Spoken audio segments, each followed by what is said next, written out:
तो बेटा हम लोग बात कर रहे थे फ्रिक्शन के बारे में। इससे पहले हम लोग पढ़ चुके हैं न्यूटन लॉज ऑफ मोशन के बारे में। तो बेटा अगर आपने न्यूटन लॉज ऑफ मोशन अच्छे से नहीं पढ़ा तो एक बार उसको क्लास से एक बार रिवाइज शुरू कर लें, क्योंकि इस चैप्टर के अंदर हम लोगों को बहुत सारी उसकी हेल्प लेने की जरूरत पड़ेगी। तो फिर भी मैं आपको छोटा सा एक पार्ट करवा देता हूँ। सपोज हमारे पास कोई एम मास की कोई बॉडी है, इस बॉडी के ऊपर कौन कौन सी फोर्सेस लग रही हैं। तो सर एक नीचे जो फोर्स लगेगा उसकी बात करेंगे हम लोगों ने एम जी, ये किसमें लगा है, ये लगाया आपका अर्थ है ना। और ऊपर की डायरेक्शन में फोर्स लगेगी, उस फोर्स को बोल दिया नॉर्मल। अब ये नॉर्मल क्यों लगी, क्योंकि इन दोनों सरफेस के बीच में बेटा क्या है, कॉन्टैक्ट है, इसलिए जो फोर्स लगी उस फोर्स को क्या बोल दिया गया, नॉर्मल फोर्स। और दूसरी अगर मैं इसकी एक्सेलरेशन की बात करूँ तो एक्सेलरेशन कितना आ जाएगा बेटा, जीरो। एक्सेलरेशन जीरो आने का मतलब यहाँ पर एफ नेट कितना हो जाएगा, एफ नेट की जो वैल्यू आ जाएगी बेटा वो आ जाएगी जीरो। ठीक है, चलो एफ नेट का मतलब क्या होता है बेटा, एफ नेट का मतलब होता है कि जो टोटल फोर्सेस है ना उनका सम कर लो। ऊपर कितना फोर्स लग रहा है बेटा एम, नीचे कितना लग रहा है एम जी। तो नॉर्मल को अगर मैं पॉजिटिव, सपोज ऊपर वाले डायरेक्शन को मैं पॉजिटिव ले लूँ तो नीचे वाली डायरेक्शन क्या हो जाएगी बेटा, नीचे वाली हो जाएगी नेगेटिव। तो क्या ले लिया बेटा, माइनस का एम जी इजिकल टू इसका मास इनटू इसकी एक्सेलरेशन, और एक्सेलरेशन कितना है बेटा, जीरो है। ठीक है, तो यहाँ से नॉर्मल कितना निकल के आया बेटा, नॉर्मल निकल के आया एम जी बराबर। एक चीज नोट बना कर लीजिए ना, नोट क्या लिखोगे बेटा कि नॉर्मल हमेशा एम जी के इक्वल नहीं होगा, नॉर्मल हमेशा एम जी के इक्वल नहीं होगा। कैसे नहीं होगा बेटा, फॉर एग्जाम्पल अगर मैं किसी बॉडी के ऊपर यहाँ से 2 न्यूटन का फोर्स अप्लाई करूँ, सपोज, अब इसका फ्री डायग्राम कैसे बनेगा सर, नीचे क्या लग रहा है एम जी, ऑब्वियसली एम लगेगा, और एक फोर्स जो है उसमें डायरेक्ट दे रखी है कितना बेटा, 2 न्यूटन। ठीक है, इन दोनों के बीच में क्या है बेटा, कांटेक्ट। तो कांटेक्ट फोर्स आ गई, और कांटेक्ट फोर्स किधर लगेगी बेटा, ऊपर, जिसकी वैल्यू कितनी आ जाएगी एम। इसका भी एक्सीलरेशन कितना है बेटा, जीरो, क्योंकि हाँ तो ऊपर जा रहा है नीचे आ रहा बेटा, है ना। तो अब हम लोग फिर से कह सकते हैं कि ऊपर वाली फोर्स बराबर में नीचे वाली फोर्स। ऊपर कितनी फोर्स लग रही है नॉर्मल, और नीचे कितना लग रहा है बेटा, एम जी प्लस 2। तो नॉर्मल किसके बराबर आ गया बेटा, एम जी प्लस 2 के। क्या नॉर्मल एम जी के इक्वल रहा क्या, नहीं सर, चेंज हो गया। तो ये केस डिपेंडेंट है कि आपकी बाकी सारी फोर्सेस है वो कैसे लग रही है, उसके अकॉर्डिंग हम लोग नॉर्मल के बारे में कुछ आइडिया ले पाएंगे। तो अभी जो हमारा टॉपिक रहने वाला है वो है हमारा फ्रिक्शन का।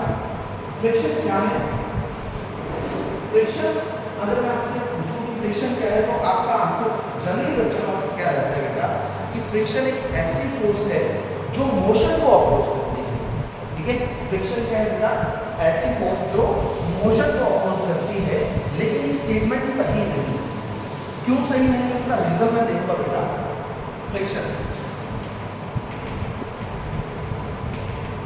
के बारे में हम लोग डीपली स्टडी करने वाले हैं बेटा। फ्रिक्शन क्या है ढंग से देखिए।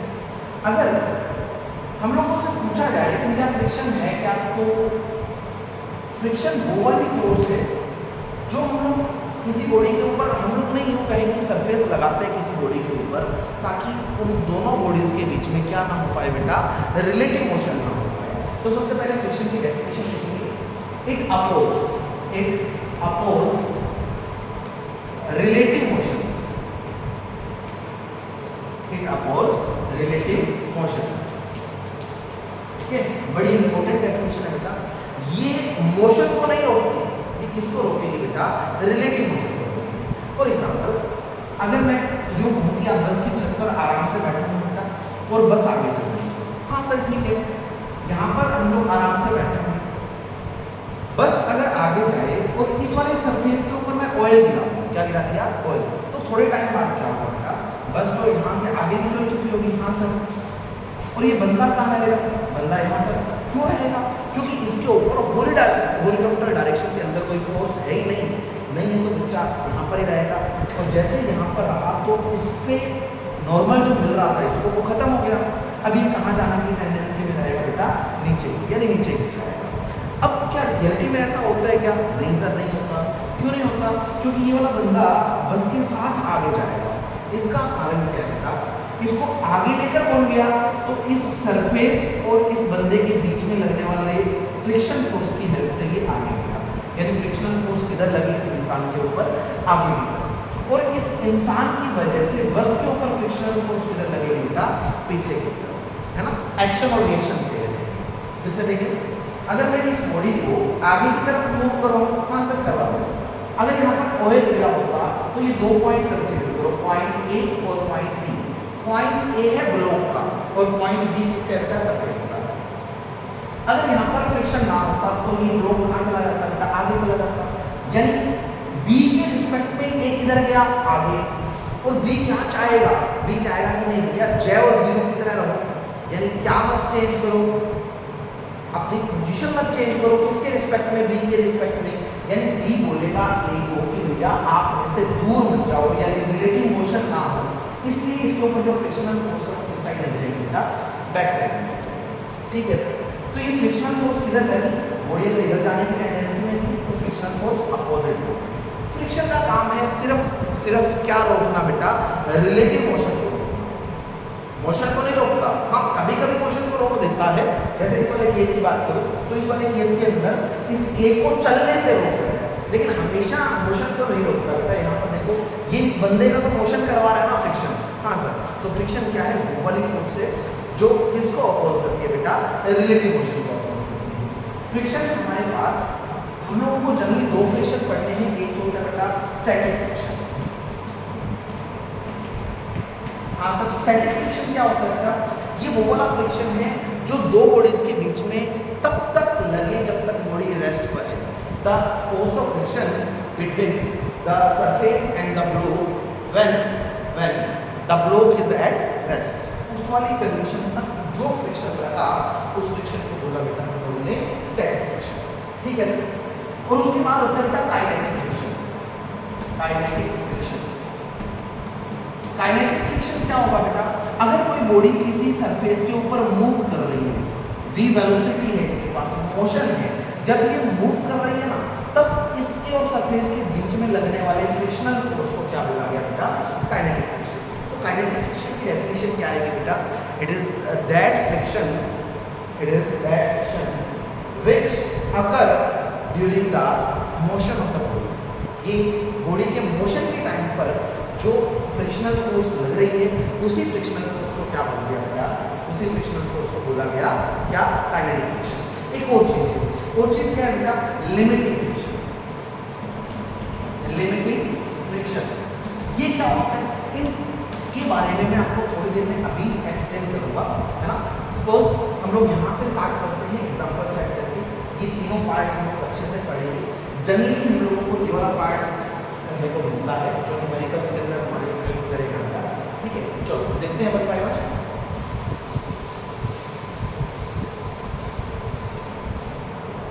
स्टैटिक फ्रिक्शन, मैंने यहाँ पर एक ब्लॉक लिया जिसका मास कितना है, सपोज 10 kg।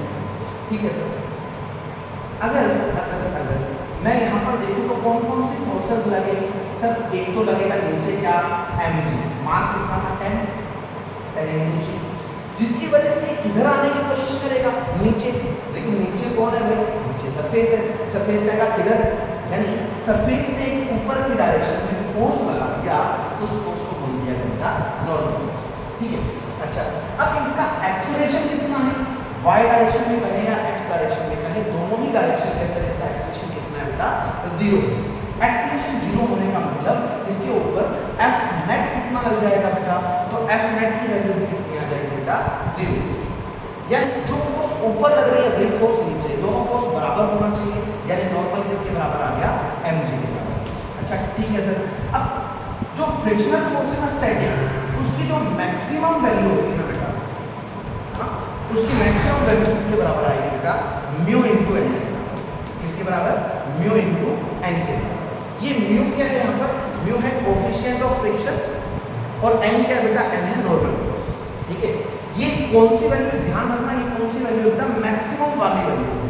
अब एक छोटा सा एग्जांपल यहाँ पर मैं इसी क्वेश्चन की बात करूँ, अगर मैं यहाँ पर म्यू की वैल्यू 0.1 दूँ तो यहाँ पर कितना फ्रिक्शन लगेगा, तो सर एफ मैक्सिमम जो लगेगा ना उसकी वैल्यू कितनी आ जाएगी सर, इसका नॉर्मल किसके बराबर आया था, mg के बराबर था सर, मास कितना था 10 इंटू जी कितना हो जाएगा बेटा 100, यानी नॉर्मल 100 था, म्यू था 0.1, तो 6.1 इंटू कितना बेटा 100, तो ये वैल्यू आ जाएगी आपकी 10।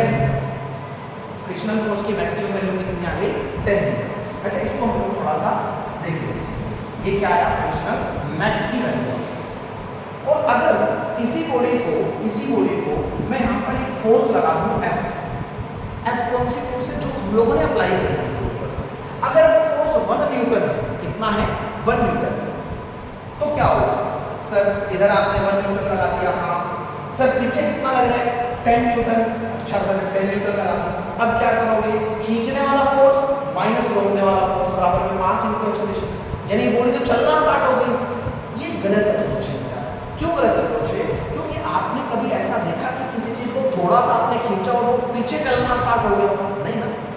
यानी ये सेल्फ एडजस्टेबल है। एक चीज और लिख लेना स्टैटिक के अंदर, it is self adjustable, it is self adjustable.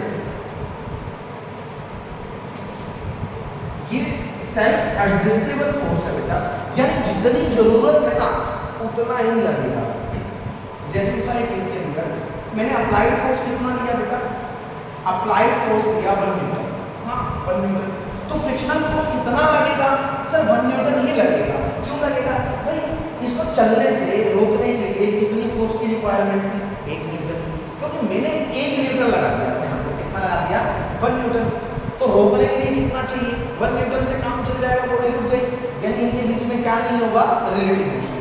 अच्छा सर अगर मैं इसको 2 न्यूटन कर दूं तो करने में जैसे ही 2 करेगा तो फ्रिक्शनल फोर्स भी कितनी हो जाएगी 2, हाँ सर, और अगर मैं इसको 9 कर लूं तो फ्रिक्शनल फोर्स भी कितनी हो जाएगी 9, अगर मैं इसको 10 कर लूं तो फ्रिक्शनल फोर्स कितनी हो जाएगी 10। क्यों हो जाएगी 10? क्योंकि भैया 10 तक तो उसकी लिमिट है ना, 10 तक तो वो लग सकती है। अगर मैं 11 कर दूं तब क्या होगा, अगर मैं 11 कर दूं तब क्या होगा, तब क्या होगा, जैसे मैंने 11 करा इसकी मैक्सिमम वैल्यू कितनी है 10 है ना, तो ये 10 से ज्यादा लग सकती है क्या? नहीं लग सकती। ऑब्वियसली यहाँ पर फिर कितना रहेगा बेटा 10 न्यूटन ही रहेगा। ये वाली चीज आपको पकड़नी है बेटा, है ना।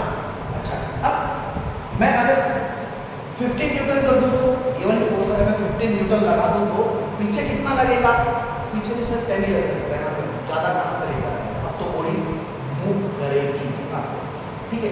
चलो बॉडी कहाँ तक रह तक थी, यहाँ जब तक मैंने कितना लगाया था 9 न्यूटन, या यूं कहो कि 9.99999 तक की बॉडी कहाँ तक थी, रेस्ट तक, इसको बोलते हैं स्टैटिक। और लिमिटिंग कौन सा हुआ, जिस एक्सटेंट पर बॉडी चलना स्टार्ट होगी उसको बोलते हैं लिमिटिंग। अच्छा सर अब जैसे ही मैं 10 से फालतू अगर फोर्स लगा दूँ तो फ्रिक्शनल फोर्स तो उतना ही लगेगा ना, जितना मैक्सिमम है, कितना है मैक्सिमम 10, तो अब कितना लगेगा बेटा ये कि 10 न्यूटन ही लगेगा। इसको बोल देते हैं काइनेटिक, क्योंकि अब यहाँ पर बॉडी चलना स्टार्ट होगा। और कायदे से अगर मैं बात करूँ तो ये जो लिमिटिंग के बाद जब बॉडी चलना स्टार्ट हुई ना तो ये स्टैटिक की मैक्सिमम वैल्यू से थोड़ी सी कम आ जाती है, स्टैटिक की मैक्सिमम वैल्यू से थोड़ी सी कम आ जाती है। ये एक्सपेरिमेंटल चीज़ें हैं, ठीक है। चलो आपका यहाँ से एक बार काम चल सकता है, मैं आपको रिलेट कर दूँ कि F काइनेटिक कितना होगा, ये F क्या बेटा फ्रिक्शनल फोर्स काइनेटिक, इसकी वैल्यू आती है बेटा म्यू इंटू एन, और ये म्यू कौन सा होगा बेटा काइनेटिक का। ये काइनेटिक का म्यू है ना स्टैटिक के म्यू से थोड़ा सा कम रहता है, ठीक है सर, यानी इसकी वैल्यू इसकी मैक्सिमम वैल्यू से क्या रहेगी कम। अच्छा आपने बोला कि ये सेल्फ एडजस्टेबल है, तो क्या काइनेटिक भी सेल्फ एडजस्टेबल रहेगा, तो आंसर है नहीं रहेगा यार। क्यों नहीं रहेगा, क्योंकि काइनेटिक के केस के अंदर तो बॉडी ऑलरेडी मूव कर रही है ना, अब जितनी वैल्यू है उतनी रहेगी। इसके केस में क्या था, स्टैटिक के केस के अंदर आपने 1 न्यूटन लगाई तो फ्रिक्शनल फोर्स 1 लग गई, 2 लगाई तो फ्रिक्शनल 2 लग गई। कब तक चलेगा ये सिलसिला, जब तक आप उसकी मैक्सिमम वैल्यू तक फोर्स नहीं लगा देते। हाँ सर ठीक है, अगर मैं इसका ग्राफ बनाने की कोशिश करूँ, देखो इसको हटा दूँ, यहाँ तक नोट कर लेना, ग्राफ कैसे बनाएंगे बेटा।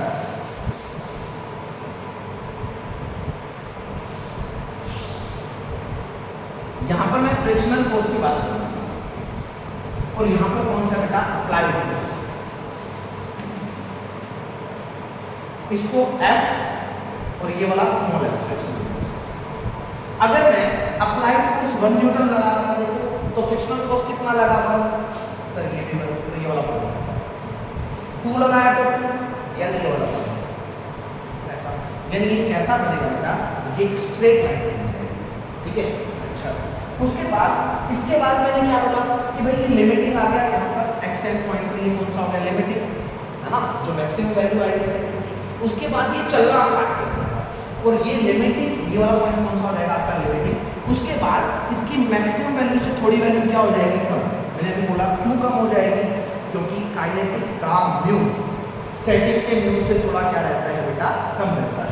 यानी अब आप इस लिमिटिंग के बाद जितना फोर्स बढ़ाते जाओगे तो काइनेटिक फ्रिक्शन की वैल्यू क्या रहेगी बेटा, कांस्टेंट।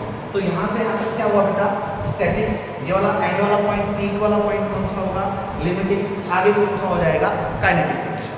चलो आगे कुछ क्वेश्चन करते हैं, ये ग्राफ नोट भी करना जरूरी है।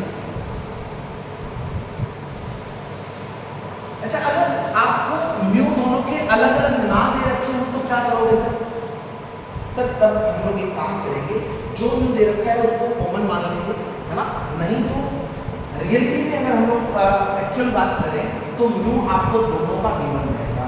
जब तक रुका हुआ था तो म्यू देगा बेटा स्टैटिक का, और जब चलना स्टार्ट हो गया तो म्यू देगा बेटा किसका, काइनेटिक। कुछ नहीं दे रखा तो आप दोनों को कंबाइन करके क्वेश्चन सॉल्व कर सकते हैं, है ना। चलो क्वेश्चन क्या है, स्टार्ट करो। हमारे पास एक कोई सरफेस के ऊपर एक बॉडी पड़ी है जिसका मास कितना है, सपोज 20 kg, ठीक है सर। इसको किसी ने एक फोर्स लगाया, कितना, 8 न्यूटन। बताओ इसकी एक्सीलरेशन कितनी आएगी, तो सर 8 न्यूटन है, म्यू कितना दे रखा है, म्यू दे रखा है 0.1, ठीक है। पहले तो एक काम करो, सबसे पहला स्टेप क्या है, स्टेप 1, इसकी आप मैक्सिमम वैल्यू निकालो। सर यहाँ पर हमें कुछ दे रखा है क्या, म्यू की है या कुछ नहीं दे रखा तो एक ले लो, कहीं करनी है, दोनों एक ही बात बात कर सकते हैं।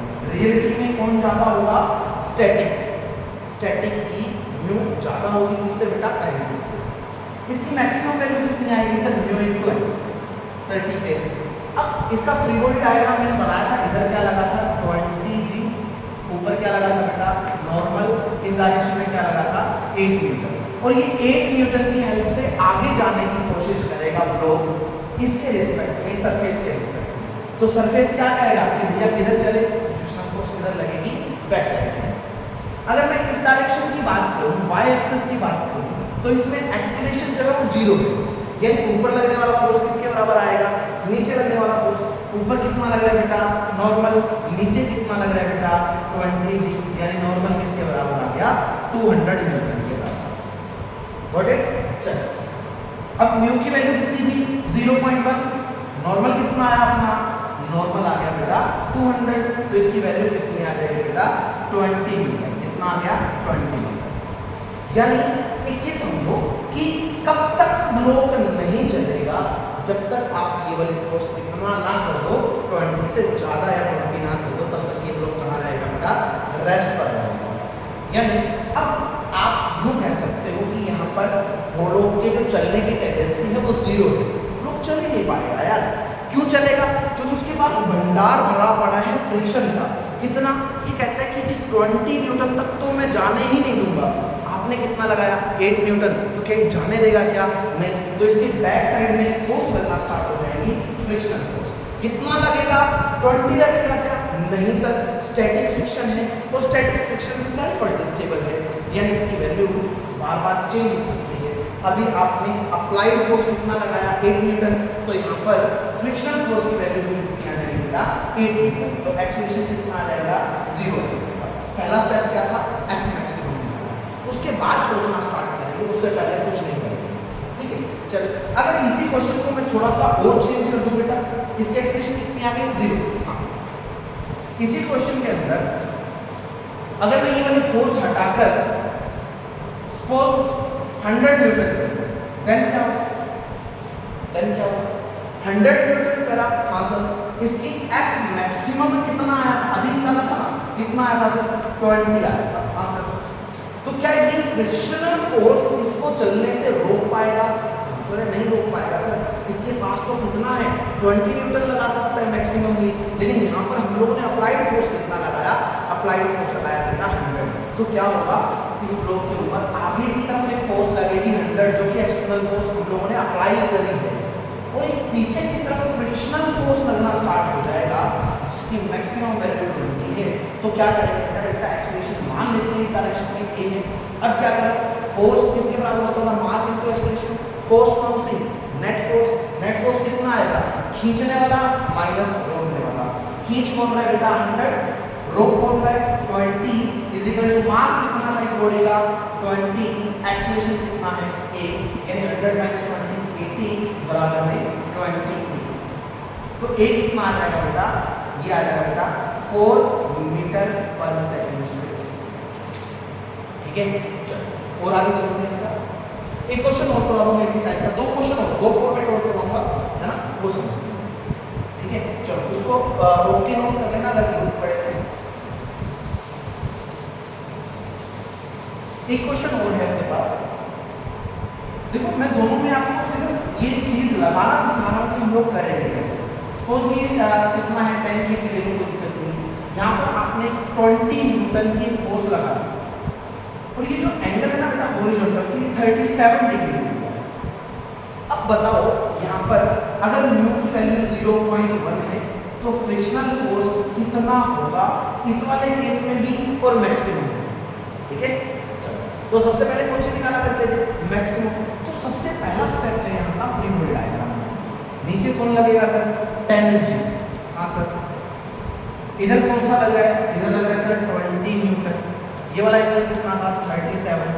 ठीक है, और फोर्स कौन सी लग रही है सर, इनके बीच में कांटेक्ट है। कांटेक्ट है तो क्या लगेगा, नॉर्मल फोर्स ऊपर की तरफ। हाँ सर, अगर इस फोर्स की वजह से मैं देखूं कि ब्लॉक इधर जाने की कोशिश करेगा आगे, और जैसे ब्लॉक आगे जाएगा इस सरफेस के रिस्पेक्ट में आगे जैसे गया तो ये सरफेस इसको किधर फोर्स लगाएगा, बैक साइड, यानी इस डायरेक्शन में फोर्स लगना स्टार्ट हो जाएगा। उस फोर्स को बोल दिया बेटा फ्रिक्शनल फोर्स। ठीक है, चलो आगे इसके कंपोनेंट हैं। इधर कंपोनेंट कितना आएगा 20 का, तो आप लिखोगे 20 cos 37। हाँ सर, इधर कितना आएगा, इधर आएगा 20 sin 37। जैसे आपने कंपोनेंट कर लिए ना तो इस 20 वाले को रिमूव कर दो, क्योंकि इसी को तो काट पीट के हम लोगों ने दो डायरेक्शन में सेट कर दिया है ना। चलो फिर अगला पार्ट क्या था बेटा, cos 37 की अगर वैल्यू देखनी है तो मैं ट्रायंगल बना लूं, 37 लिखी है, ये 3 होता था, ये 4 होता था बेटा, ये होता था 5। ठीक है, तो cos 37 कितना होगा, देख cos की वैल्यू क्या होती है, बेस बाय हाइपोटेन्यूज, बेस है 4, हाइपोटेन्यूज है 5, तो ये कितने में जाएगा भाई, ये 4 पे 4 4 जा 16। ठीक है, अच्छा इसकी बात करूं तो 20 sin 37, साइन की बात करूं तो p बाय h, p कितना था सर 3, h कितना है 5, ये जाएगा 4 पे 4 3 जा 12। वेरी गुड, है ना। ये चीजें हमारी आने के बाद हम लोग क्या करेंगे, हम लोग देखते हैं कि सर इस डायरेक्शन में इसका एक्सेलरेशन कितना है, कोई एक्सेलरेशन नहीं है यार। क्यों नहीं है, क्योंकि नीचे कितना लग रहा है 100, 10 G का मतलब 100 हुआ ना, 100 तो फोर्स नीचे लग रही है, ऊपर कितना लगा 12, क्योंकि इसका कंपोनेंट जो फोर्स का करा था उसकी वैल्यू 12 आ गई, और एक क्या लग रहा है नॉर्मल। तो कि ये 12 की इतनी कैपेसिटी है कि 100 को ओवरकम कर ले, नहीं ना, तो इसको बैलेंस करने के लिए कौन लगा, नॉर्मल। तो हम लोग अब कहेंगे कि सर इस डायरेक्शन में एक्सेलरेशन 0 है, इसलिए ऊपर लगने वाली फोर्स जो कि नॉर्मल प्लस कितना है 12 बराबर में नीचे लगने वाली फोर्स के बराबर आ जाएगा, और यहाँ से नॉर्मल कितना आ जाएगा 100 माइनस 12, यानी कितना आया बेटा, ये आ गया आपका 100 माइनस 12 यानी कितना 88 न्यूटन।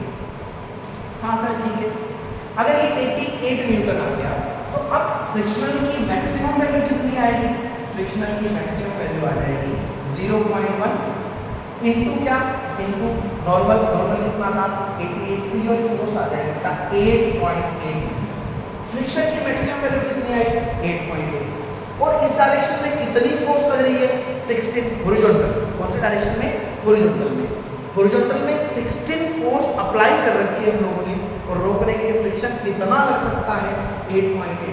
तो बताओ सारा लगेगा या कम लगेगा, ऑब्वियसली सारा लगेगा, जी जान से रोकने की कोशिश करेगा, है ना, तो कितना लगा देगा ये 8.8। तो इस डायरेक्शन में अगर इस ब्लॉक का एक्सेलरेशन ये है तो हम लोग बोल देंगे खींचने वाला फोर्स यानी 16, रोकने वाला फोर्स कौन सा है सर, फ्रिक्शनल फोर्स जिसकी वैल्यू है 8.8 इज इक्वल टू इसका मास कितना है 10, एक्सेलरेशन कितना है a, यहाँ से आप इसकी एक्सेलरेशन भी निकाल सकते हैं। सॉल्व कर लेना, सिंपल सा डाटा है, सॉल्व करोगे तो आपकी क्या आ जाएगी बेटा एक्सेलरेशन।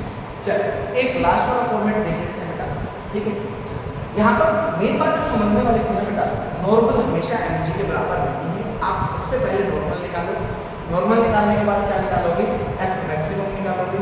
अगर आपकी अप्लाइड फोर्स फ्रिक्शन की मैक्सिमम से कम है तो फ्रिक्शन कम लगेगा। अगर आपकी अप्लाइड फोर्स फ्रिक्शन की मैक्सिमम वैल्यू से ज़्यादा लग रही है तो ये जी जान से इसको रोकने की कोशिश करेगा, यानी जो फ्रिक्शनल फोर्स लगेगी वो कौन सी लग जाएगी, मैक्सिमम। ठीक है, एक लास्ट वाला फॉर्मेट हो गया।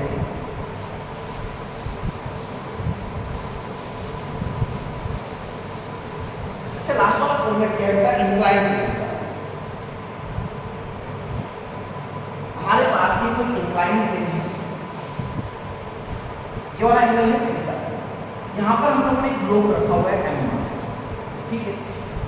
अब यहाँ पर जो म्यू है ना वो दे रखा है बेटा 0.1, या एक बार उसको म्यू ही रहने दो, हम लोग सारी वैल्यूज म्यू एम और थीटा के टर्म में निकालें, न्यूमेरिकल आप सोल्व करते रहना। अगर मैं इसका फ्री बॉडी डायग्राम बनाऊं तो क्या बनेगा बेटा, नीचे तो लगेगा mg, हाँ सब लगेगा। ये वाला एंगल कितना था, थीटा, ठीक है। और जो नॉर्मल है ना वो किधर लगता है, दोनों सरफेस के परपेंडिकुलर, दोनों सरफेस के परपेंडिकुलर, दोनों सरफेस के परपेंडिकुलर। तो ये दोनों का परपेंडिकुलर तो ये होगा, तो इस डायरेक्शन में क्या लग जाएगा बेटा, नॉर्मल, यानी इस इंक्लाइन प्लेन के परपेंडिकुलर। हाँ सर ठीक है। अगर मैं इसको पीछे एक्सटेंड करूँ और इसको नीचे ले आऊँ, ये वाला एंगल थीटा ये कितना हुआ 90, ये कितना बचेगा, इसका इसका इसका सम होना चाहिए 180, तो ये कितना बचा 90 माइनस थीटा। और ये वाला जो प्लेन, ये प्लेन के परपेंडिकुलर है ये लाइन, इसके और इसके बीच का एंगल कितना है 90, ये कितना है 90 माइनस थीटा, तो ये कितना बचेगा थीटा। बस बात आगे से याद रख लेना, ये थीटा तो ये कितना हो जाएगा थीटा। इसके दो कंपोनेंट है, इधर कितना आएगा, इधर आ जाएगा mg cos थीटा, थीटा की तरफ cos होता था, इधर कितना आ जाएगा mg sin थीटा। जैसे आपने कंपोनेंट कर लिए mg को काट। अच्छा, अब ये इधर चलने की कोशिश करेगा, देखो इस डायरेक्शन में तो एक्सेलरेशन होगा नहीं होगा, तो इस प्लेन के परपेंडिकुलर एक्सेलरेशन कितना हो जाएगा 0, परपेंडिकुलर टू प्लेन। तो फोर्स भी कितना आना चाहिए 0। फोर्स कौन सी, नेट फोर्स, यानी ऊपर लगने वाली किसके बराबर, नीचे लगने वाले के बराबर। ऊपर कितना लग रहा था नॉर्मल, नीचे कितना था mg cos थीटा।